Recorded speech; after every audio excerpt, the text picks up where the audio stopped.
ഇന്ന് നമുക്കൊരു chicken ഫ്രൈന്റെ recipe ചെയ്താലോ, ഒരു പയ്യോളി സ്റ്റൈൽ ചിക്കൻ ഫ്രൈ. ഞാൻ എന്റേതായിട്ടുള്ള രീതിയിലാണ് ഉണ്ടാക്കിയേക്കുന്നത്, ഭയങ്കര ഒത്തന്റിക് രീതിയൊന്നും അല്ല. ഇതിന്റെ കൂടെ ഗാർണിഷ് ചെയ്യാനായിട്ട് ഒരു അടിപൊളി ഓണിയൻ പക്കോടയുടെ റെസിപ്പിയും ചെയ്യുന്നുണ്ട് കേട്ടോ. അപ്പൊ ഒന്ന് ട്രൈ ചെയ്താലോ, ലെറ്റ്സ് ഗോ. ഞാനിവിടെ 8 വെളുത്തുള്ളിയുടെ അല്ലി ചെറുതായിട്ട് ഡൈസ് ചെയ്ത് പകുതി ആക്കണം കേട്ടോ. വലിയ കഷ്ണം ഇഞ്ചി അതേപോലെ തന്നെ ഡൈസ് ചെയ്ത് പകുതി ആക്കാം. ഇത് മെയിൻ ഇൻഗ്രീഡിയന്റ് ആയിട്ടുള്ള 10-12 കാശ്മീരി മുളക് 5 മിനിറ്റ് തിളച്ചവെള്ളം ഒഴിച്ചിട്ട് ഒന്ന് കുതിർത്തെടുക്കാം കേട്ടോ. ഇനി ആ കുതിർത്ത മുളക് ബ്ലെൻഡറിലേക്ക് ഒന്ന് കത്രി കൊണ്ട് മുറിച്ചിട്ട് നേരത്തെ അരിഞ്ഞ ഇഞ്ചി വെളുത്തുള്ളിയുടെ പകുതി ചേർത്ത് കൊടുക്കാം. 1.5 ടേബിൾ സ്പൂൺ പെരിഞ്ജീരകം, പകുതി നാരങ്ങയുടെ നീരും, 1 ടീസ്പൂൺ ഉപ്പും 1/2 ടീസ്പൂൺ മഞ്ഞപ്പൊടി ഇട്ടടിച്ച് പേസ്റ്റ് ആക്കി എടുക്കാം. ഇതാണ് നമ്മുടെ ചിക്കന്റെ മെയിൻ മാരിനേഷൻ. ഞാനിവിടെ 2 ചിക്കന്റെ തൈ പീസ് തൊലിയൊക്കെ കളഞ്ഞ് ഒരെണ്ണം 3 കഷ്ണങ്ങളായിട്ട് അരിഞ്ഞെടുക്കുന്നുണ്ട് കേട്ടോ. മസാല പിടിക്കാൻ 2-3 വരയൊക്കെ ഇട്ടിട്ട് ഒരു ബൗളിലേക്ക് ഇട്ട് കൊടുക്കാം. ഇതിലേക്ക് നമ്മൾ അടിച്ച് വെച്ച് പേസ്റ്റ് ചെയ്ത് 2 ടീസ്പൂൺ മാറ്റി വെച്ചിട്ട് ബാക്കിയുള്ളത് ചേർത്തിട്ട് നല്ലോണം മാരിനേറ്റ് ചെയ്ത് വെക്കാം. മിനിമം 1 മണിക്കൂറെങ്കിലും വെക്കണം കേട്ടോ. ഇനി നമ്മുടെ ഗാർണിഷിനുള്ള പക്കോട ഉണ്ടാക്കാനായിട്ട് ഒരു സവാള റൗണ്ട് ആയിട്ട് സ്ലൈസ് ചെയ്തെടുക്കാം. സവാളയുടെ നടുക്കത്തെ പാർട്ടൊക്കെ മാറ്റി വെച്ചിട്ട് അതിന്റെ ബാറ്റർ ഉണ്ടാക്കാനായിട്ട് 2 table spoon all purpose flower അല്ലെങ്കിൽ നമ്മുടെ മൈദ, 1 ടേബിൾ സ്പൂൺ കോൺഫ്ലവർ, 1 ടീസ്പൂൺ നമ്മൾ അടിച്ചു വെച്ച പേസ്റ്റും ഇച്ചിരി വെള്ളം ഒഴിച്ചിട്ട് വേണമെങ്കിൽ ഭംഗിക്ക് കുറച്ച് ഫുഡ് കളർ ആഡ് ചെയ്ത് കൊടുക്കാം. ഇതിലേക്ക് 1/4 ടീസ്പൂൺ ഉപ്പും 1 നുള്ളു പഞ്ചസാര ഇട്ട് മിക്സ് ചെയ്ത് ഒരുപാട് ലൂസ് ആവാനും പാടില്ല. പഴംപൊരിക്കൊക്കെ ഉണ്ടാക്കുന്ന ബാറ്ററിന്റെ കൺസിസ്റ്റൻസി ആയിരിക്കും കേട്ടോ. ഇനി അരിഞ്ഞു വെച്ച് സവാളയൊക്കെ ഒന്ന് നല്ലോണം കോട്ട് ചെയ്ത് വോക്കിലേക്ക് മുങ്ങി കിടക്കാൻ പാകത്തിന് വെളിച്ചെണ്ണ ഒഴിച്ചിട്ട് മീഡിയം ടു ഹൈ ഹീറ്റിലിട്ട് കുക്ക് ചെയ്തെടുക്കുക കേട്ടോ. ഇട്ട് കഴിയുമ്പോൾ തന്നെ ഇട്ട് ഇളക്കരുത്. 2 മിനിറ്റ് കൊണ്ട് തന്നെ സംഭവം റെഡി ആവും കേട്ടോ. ഇനി ഈ ചിക്കൻ വറുത്തതിന്റെ മെയിൻ സാധനമായിട്ടുള്ള തേങ്ങാപ്പൊരി ഉണ്ടാക്കാനായിട്ട് 1/4 കപ്പ് ഷ്രെഡഡ് കോക്കനട്ട് ഇട്ട് കൊടുക്കാം. 1 ടീസ്പൂൺ നമ്മൾ അടിച്ചു വെച്ച പേസ്റ്റ് ചേർത്ത് കൊടുക്കാം. 1 ടീസ്പൂൺ ആ ഓണിയൻ പക്കോടയുടെ ബാറ്ററി ചേർത്ത് കൊടുക്കുന്നുണ്ട്. ഇനി ഞാൻ ബാക്കി പകുതി ഇഞ്ചി വെളുത്തുള്ളിയും കൂടെ ചേർത്തിട്ട് ഒന്ന് മിക്സ് ചെയ്തെടുത്ത സംഭവം റെഡി ആവും. ഞാൻ കുറച്ച് കോൺഫ്ലവറും കൂടെ ലാസ്റ്റ് ചേർത്തായിരുന്നു കേട്ടോ. ചിക്കൻ വറക്കണേന് തൊട്ട് മുന്നേ കുറച്ച് ഷ്രെഡഡ് കോക്കനട്ട് ഒന്ന് കോട്ട് ചെയ്തിട്ട് 15 മിനിറ്റ് മീഡിയം ടു ഹൈ ഹീറ്റിൽ 2 സൈഡ് ഒന്ന് കുക്ക് ചെയ്തെടുക്കാം കേട്ടോ. എന്നിട്ട് 4 പച്ചമുളകും കുറച്ച് കറിവേപ്പിലയും കുറച്ച് ആ തേങ്ങാപ്പൊരിയും കൂടി ഇട്ടിട്ട് ഒന്ന് മൊരിഞ്ഞ് ഈ ലെവലായി കഴിയുമ്പോൾ നമുക്ക് ചിക്കൻ എടുത്ത് മാറ്റാം. എന്നിട്ട് അതേ എണ്ണയിലേക്ക് ബാക്കിയുള്ള തേങ്ങയും കൂടി ഇട്ടിട്ട് നമുക്ക് പൊരിച്ചെടുക്കാം കേട്ടോ. അപ്പൊ അത്രയുള്ള സംഭവം. അപ്പൊ പൊരിച്ച ചിക്കന്റെ മേളിലേക്ക് നമ്മൾ ആ വറുത്ത് വെച്ച ഓണിയൻ പക്കോടയും പിന്നെ ആ തേങ്ങാപ്പൊരിയും കൂടെ എടുത്തു കഴിഞ്ഞിട്ടുണ്ടല്ലോ നമ്മുടെ Payyoli style fried chicken ready. ഇത് ഞാൻ 2 ഇടിയപ്പം കൂട്ടിയിട്ടാണ് കഴിച്ചത്. നല്ല ഗീ റൈസിന്റെ കൂടെയോ ബിരിയാണിയുടെ കൂടെയൊക്കെ ആണെങ്കിൽ ഇത് വേറെ ലെവലായിരിക്കും കേട്ടോ. അപ്പൊ ഇതൊന്ന് കഴിച്ചിട്ടേ നമുക്ക് എങ്ങനെയുണ്ട് നോക്കാം.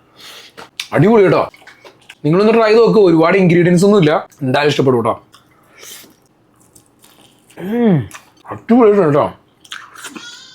അപ്പോൾ വീഡിയോ എല്ലാവർക്കും ഇഷ്ടമായി വിചാരിക്കുന്നു. അപ്പോൾ പുതിയ റെസിപ്പിയായിട്ട് നമുക്ക് അടുത്ത വീഡിയോയിൽ കാണാം. അപ്പോൾ ശരി.